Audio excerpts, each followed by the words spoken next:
Good morning. I've been thinking about. I came from. I was on a business trip to Austria yesterday, and when I was about, when I left the taxi at the airport, the taxi would not take credit card, so I had to pay with cash.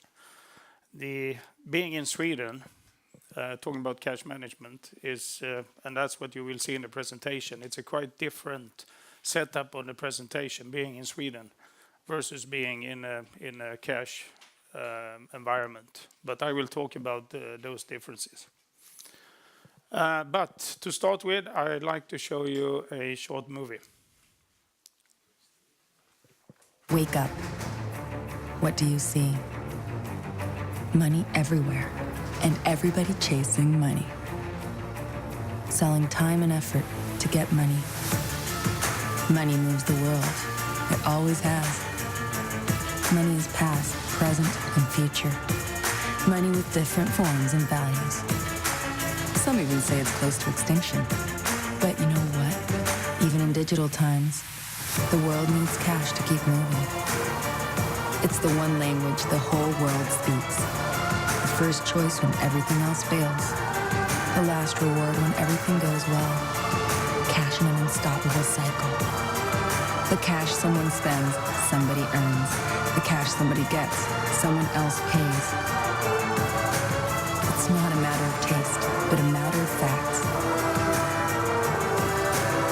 The world needs cash to keep moving. Smart cash management solutions. Gunnebo.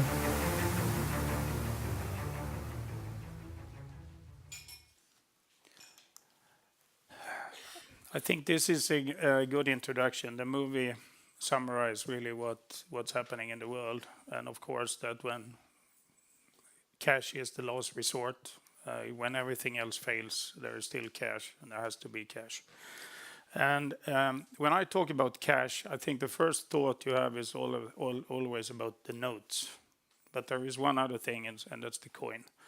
The coin is also a big issue in the cash management environment. And incidentally, the big issue with the coins is actually the weight. It puts huge pressure on the logistic chain, but it has a big impact. And I would say that all retail stores in the world, I suppose there are some exceptions, but all retail stores are coin negative, which means that there's always a requirement to supply coins into the retail. In talking to people in the industry, in many countries, in many regions, nobody really understands where the coin end up. But because there is everywhere, there is, the coin is always, and it's very little is coming back. So I guess there must be coin on the seabed or on the mattresses or somewhere, but there is coin. If we look at how we define cash management, and if you look to the right, traditionally, of course, the bank is the center when you think about cash. And again, traditionally, you see that there's been an interaction between the consumer and the bank, and that has been both in depositing cash and of course, then borrowing cash or fetching cash from an account. And those cash has been then, of course, used into retail to buy things. And then, as you see in the middle here, then traditionally you have what we call walk to bank. Traditionally, then, of course, then the retailer brought the cash back to the bank through night depository. And then, of course, there was some financing or, cash flow going the other way into the retail. This is the traditional way to do it. Then, of course, when I come back, as I said, the transportation, it's an issue of weight for the coins, but it's, of course, a value. You need to protect it. And then you had what started out as the armored car business, which was really, armored cars driving around with the cash. For us now, the definition is, of course, a lot of this is now data. And it says cloud here. But it really means that the whole cash management cycle is very much depending on knowledge where the cash is. And this goes for, for the CIT, monitoring where the trucks are, down to even to individual cases with cash. Of course, the retailer need to know how much cash they have. They need to understand also how much cash they need to order, means coins and small denominations to be able to give back to the retailers. To the consumers. So there is a lot of data available because it's actually what it is. It's a logistics issue. And also we're dealing with, it's not very, now you have both polymer notes and paper notes. And of course we're actually reading paper notes and it's not the best environment to deal with. So it's a lot of issues around that. But what you see now is that the point of gravity is moving. As this is showing, it's actually point of gravity is moving away from the banks. And you see now, like Henrik said, a lot of the investments in the bank is really to move into to digitalization, to move the services out to your pocket. And of course with the PS2 now, where all data has to be shared, with the new incumbents, the new non-bank, non-regulated players entering into the bank market, there is the banks feel a big pressure of changing. And you've seen recently Nordea has announced, big layoffs of people and big investments. And I think this goes all over for the banking industry.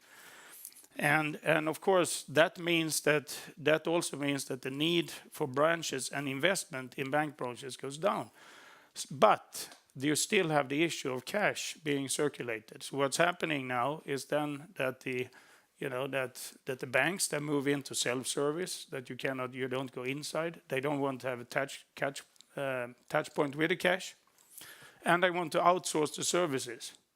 And where does that go? Well, of course, this is then going over to the CIT, which means that the CITs, the Loomis, the Brinks, the Prosegurs, and the smaller ones, they now take on the outsourced services, and they will now provide a full service cash management solution for the retail, what the banks used to do. And there is very little interest to the banks to enter into this. So it's actually moving into the CIT.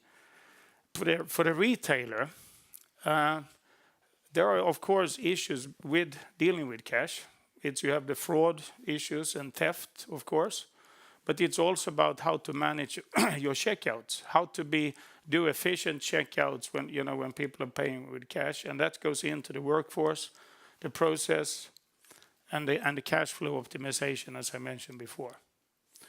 And again, like I said, the enabler, and which is more and more investment, is to digitalization, how to make information available and how to move it out.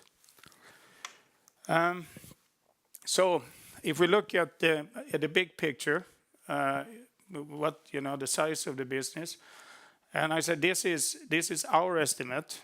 It's also excluding the CIT services that the Loomis brings, and also excluding, of course, all the turnover that the banks still have with the cash. But if you only look in the area we are, we see a strong growth, almost 10% growth.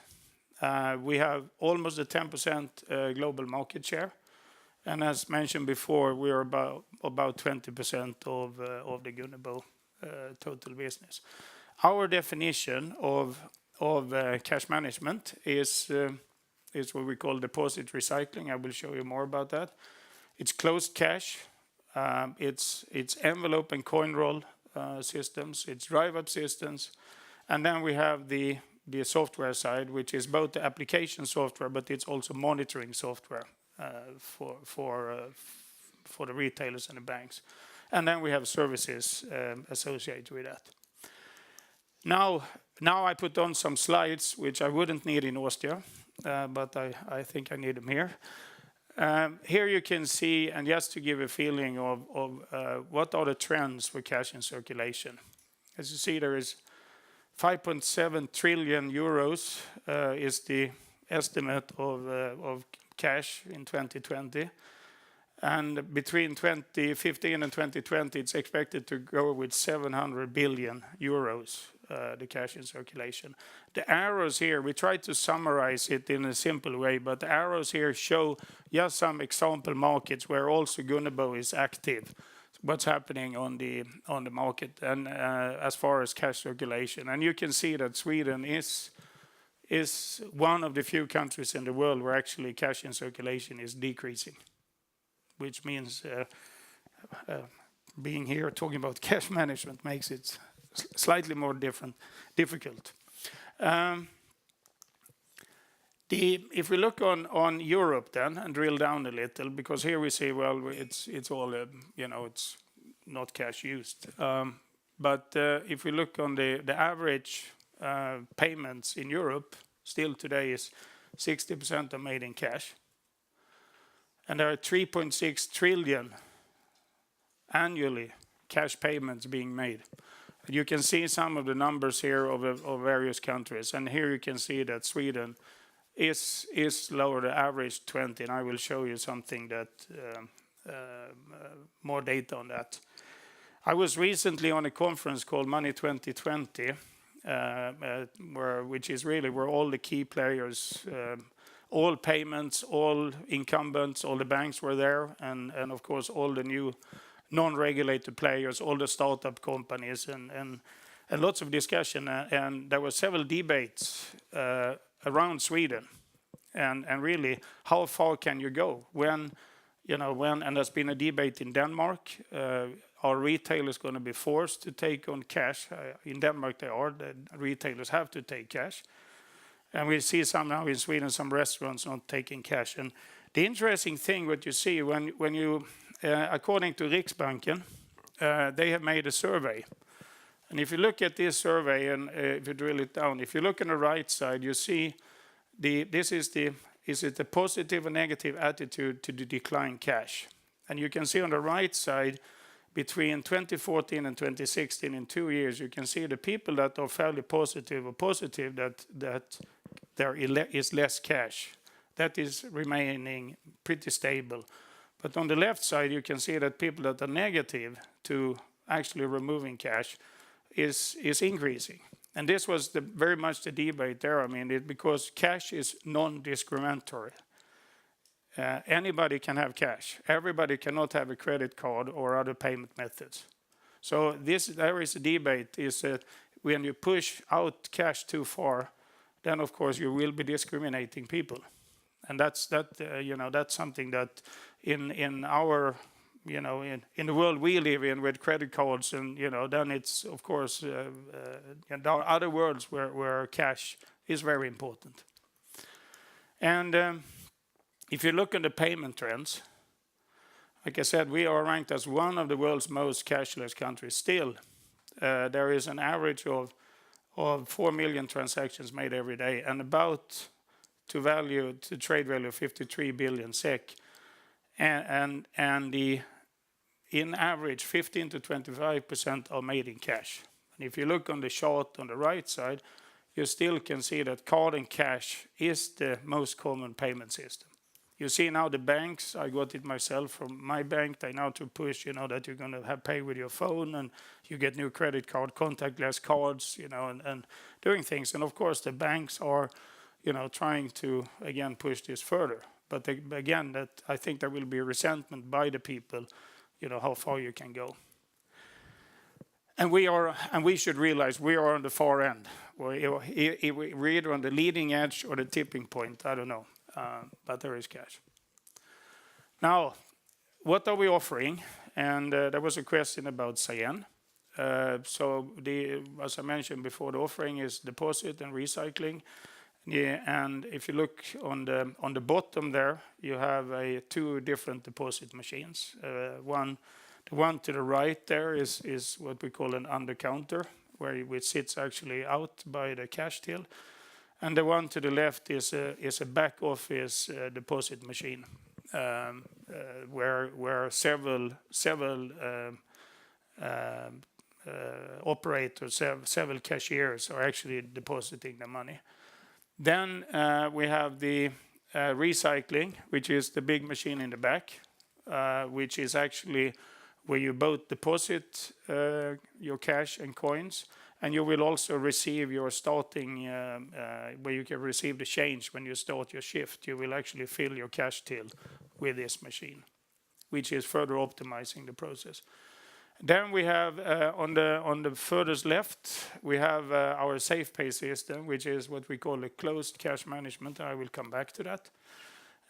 Then the traditional, we have envelope, and I think you all remember before all the banks had a night depositories where you could drop your money bags into it, and that's of course still around, and they are being more sophisticated. But they are still important. And then you have, of course, the coin roll. This is how many retailers receive the money, and and how coins are transported. And then coming back again to the monitoring and the software. So those things are important. You have the brands. So we have the Gunnebo brand, and then Cyan brand, and the machines down on the bottom, the deposit machines. What we got when we bought Cyan, we got our own key technologies into to these machines, and one of the key technologies, is the reader. It's actually when I say reader, it's actually 7 to 10 sensors that in everything from microwave, infrared, that is actually monitoring the note as it goes in and validates it. And in the generation we're building now, we will actually also have serial number recognition, because a lot of the fake notes in circulate or out in the market, they all come with the same serial number. So then we can tell our machines that you look for this serial number, and then we can identify, even if it's a very good copy, we can then identify that this is most likely a fake note, and we can take care of it separately. So it's a lot of advancements in this technology. And that we get from Cyan, I should say. So where are we selling? 67% is EMEA, APAC 7%, and Americas 26%. And I think this can also tell you, this is also telling a lot of the potential. And when we sell in APAC, and the reason why the number is so low is that one of the biggest countries for cash management is Japan, and we are not in Japan. And a lot of technologies are also derived from Japan with a big corporations in Japan. And as you know, it's a closed business, and it's catching up very rapidly in China as well. And we are looking into on entering into China. So that's why the number is low. America is 26%, and I would say that it's predominantly North America, but it's catching on quickly in Mexico and rest of Latin America. So it's moving quickly there. When we look at it for cash management, who are the end customers? And this is important, and it's a retailer, large, but the big part is gas stations. And restaurants, quick serve restaurants and conventional. Gaming is a big, public transport, banks, and then other places where they have cash. The important thing, and Henrik talked about it, what we're working on a lot and where I'm spending time on is really on our route to market. Because the route to market is, we really have to be very thoughtful how we enter the market, because we don't want to end up in a fight with our partners in a certain market. And if you look at it, if you look at where the end customer is retail, we can of course go directly through a Gunnebo sales company. But today, if you take the deposit machines, the largest acquirer or deployer of deposit machines are the CITs. So the CIT is an extremely important route to market for us, and I will show examples here as we go on.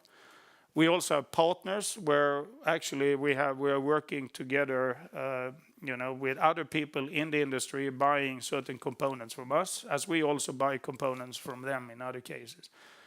And then another is of course through the bank, that some banks do apply things into the retail. But the biggest one for deposit is clearly CIT. Then to the bank, we can go either directly again, but also the CIT now with outsourcing. The CIT is actually providing services and investment in the banks. And again, we can go through partners. If we look on the retail, why is retailer and backing it back into the cash management arena, not looking at the whole, all the challenges and trends that are for the retailer. And I should say that we are also looking at all the concerns for the retailer. And the result of that is what you see outside here. That's a GBS. So the GBS is based on our investigation of working with some key retailers and seeing what is really your pinpoint, what are your troublesome, what are you spending time on. And that is why we developed the GBS. And as a subset of that is, of course, the cash. And like I said, the concerns of fraud and prevention, it's a checkout management. You know what's happening in the store, suddenly lots of people are queuing up. And it's a lot about work for the process. And the interesting thing is, even in Sweden now, we have large investment in cash management. We have stores that have less than 5% cash.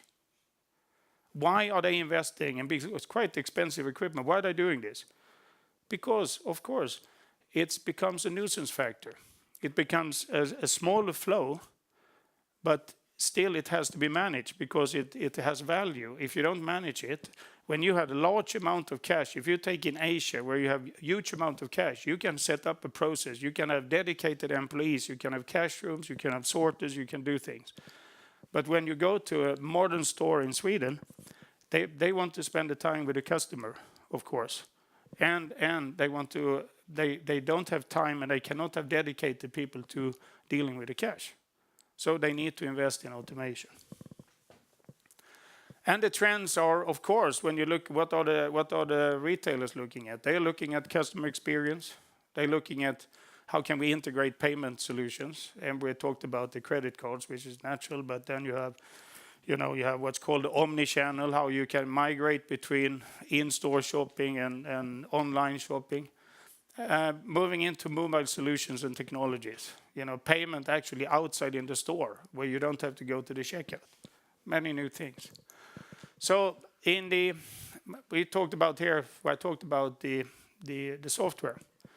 For cash management, it's software or digitalization means a lot. It means, of course, data. It's a lot about the data.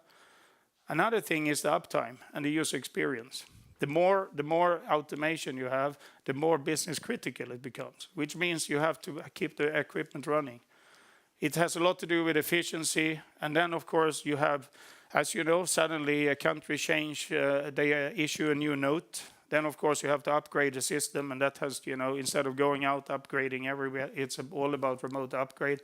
And also how to manage the users to make sure that the right people can deal with it. And it enables us to introduce these new businesses. And this is kind of the development of the machines. From being connected, serviceable, to intelligent, and of course optimized. And that results in a big differentiation when hardware becomes more neutral. And of course, what that allows us, what Henrik again talked about, is to move into software as a service. It move into security as a service. And eventually, this could mean that we could have subscription-based service. Basically, like you pay, instead of buying one of our machines, you basically do like you do with a credit card. You pay 2-3% every time you do a transaction, and that is actually paying for the equipment. So it enables new avenues. So if we take the closed cash, which is the most advanced system, where actually there is no touch point, nobody in the store touch the cash until it's, in the store. It's actually in secure case. It's in an ink-protected case, moved from the front end to a secure back-end unit, which goes into a soft ink-protected case that goes directly to the CIT. So it means it's a completely closed system. And just looking then specifically at this business, which is the product SafePay. For us, it's a business of more than 300 million SEK revenue. As you see, it's a very nice business because it has a nice service revenue on it.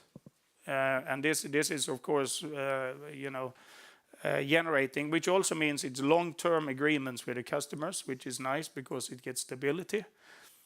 And this product is really developed out of Scandinavia, but we now see that with this as a base, now we're growing into new regions, which is very important. And we see business growth in Europe, and actually in 2017 now we have a flagship client in Malaysia and Thailand. Unfortunately, we cannot release the name, but it's a very important take for us, which is several years. It's a 3-year agreement with gradual rollout to this very prestigious retailer. So moving into new markets out of Scandinavia, I will show you a short movie about the case here with the Carrefour in France.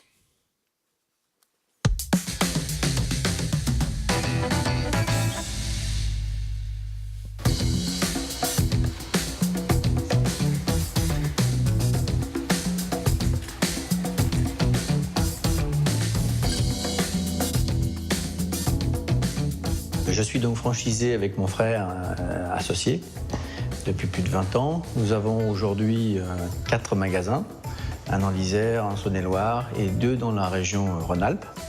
3 de ces 4 magasins sont équipés en Gunnebo, plus précisément en cash management. Le nombre de passages en caisse pour le magasin de Les Abrets est environ 11 000 clients hebdo. Sur le magasin de Lyon, nous avons 17 000 passages caisse hebdo. Et pour finir, sur le magasin d'Oulin, nous avons 6 500, 7 000 passages en caisse hebdo. Aujourd'hui, nous avons environ entre 40 et 70 collaborateurs par site, ce qui nous fait une moyenne de 220 collaborateurs sur l'ensemble du groupe.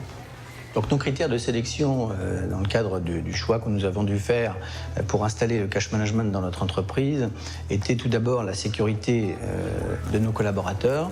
Deuxièmement, complètement mettre un terme aux erreurs de caisse qui n'étaient pas forcément très nombreuses mais qui polluaient le quotidien des équipes, bien entendu. Et puis optimiser la productivité de nos hôtesses de caisse dans la mesure où on gagnait du temps à l'ouverture ainsi qu'à la fermeture. Mes attentes étaient de voir le sourire, de voir des équipes beaucoup plus détendues que ce qu'elles n'étaient au préalable. Le développement de la solution cash management va se faire dans les 12 à 24 mois. J'espère que nous continuerons à travailler ensemble, bien entendu, sur le crédit à vue, puisque le projet initial, c'était effectivement d'intégrer le cash management, de mettre en place le crédit à vue pour optimiser également la trésorerie dans les points de vente. Alors, bien entendu, l'évolution du cash management dans le retail va être énorme. Il va être énorme si vous êtes capable de continuer à proposer des produits fiables, si vous êtes capable de continuer d'accompagner les commerçants, parce que vous avez affaire à des commerçants qui n'ont pas forcément votre savoir technique, qui ont besoin de formation, d'accompagnement.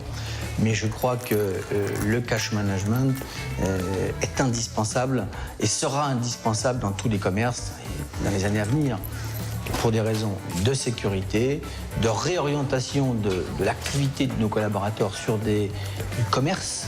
On fait vraiment du commerce, et puis sécuriser l'argent et le flux argent. Le retour des collaborateurs a été très positif. Très rapidement, ils se sont sentis touchés par l'investissement fait sur leurs conditions de travail. On a pu les mettre en sécurité et puis je crois que surtout on leur a donné la possibilité, on leur a dit allez-y, parlez, prenez le temps de discuter. Le temps gagné dans la gestion de la monnaie doit être investi dans le relationnel, le bien-être. Donc bonjour madame, merci madame, comment allez-vous? D'avoir juste le mot juste auprès de nos clients parce que c'est quand même notre métier de base.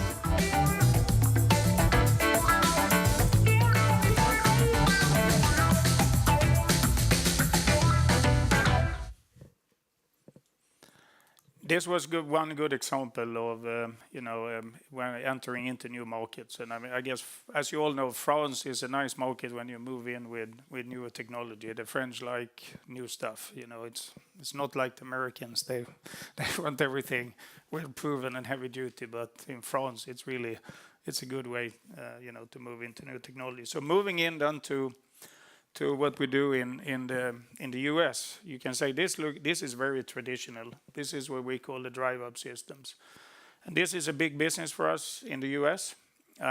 It's what it actually is that, as you know, Americans don't like to get out of the cars, so they want to do their banking business, pharmaceutical business from the car, which means you have to move things between the car into the teller, and on the bottom picture you can see the drive up. In this case you have four stations, or even 5, but we have some places in Texas there are 8 parallel lanes, where people can do their banking.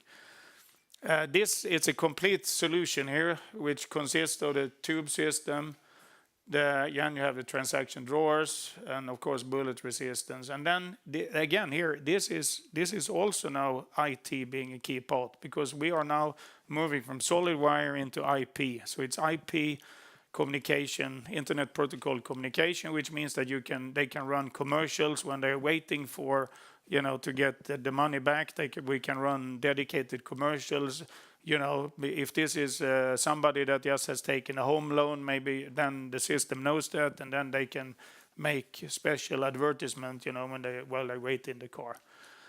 And of course, why are we doing this? Well, we have a very efficient system, so we lower the cost, for the transaction. And of course, for the bank, it means that one teller can serve multiple customers at the same time. And this is part of what's called, in what everybody talks about, the branch transformation, the bank branch transformation. And this is part of the bank branch transformation in the US. And of course, it's it's also systems are installed, so you can use the infrastructure, the piping, and then we put in the new equipment, etc. And of course, we've been in this in a long business. We have a lot of repeat customers, of people coming back and buying new equipment. And like I said, it's bank, retail, but it's pharmacy and even into hospitality. So this is one area. Another example, which is a quite interesting example as well, is a partnership with one major European partner, where I cannot mention the name, but we have had actually through Cyan and this partner have been doing joint development since 2010, and there was a major tender released just as we were in the process of buying Cyan. We found out about this tender, and eventually this contract was signed in December 2015. We bought them in August, September. So then this agreement was signed. And it also resulted in further development of joint product, where we're working with this partner. And it has also evolved in that we now have developed a software platform for this partner. So actually this partner's clients will be using a platform, what we call a portal, which is based on our software. So it's really moving from only hardware also into software. And we see some very exciting rollouts, actually as we speak now, being in the pipeline to be rolled out. So this is another good example of what we do.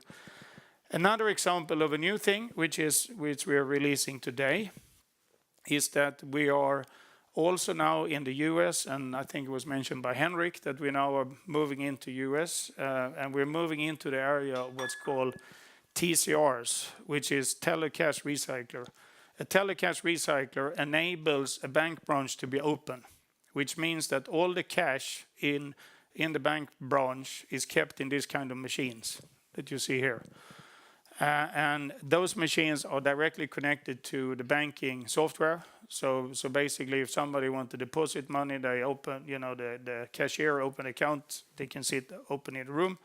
The money is inserted in the machine and deposited to the account. Or if they want to withdraw or make other payments, they can then withdraw, and then the machine will then provide the cash to the customer.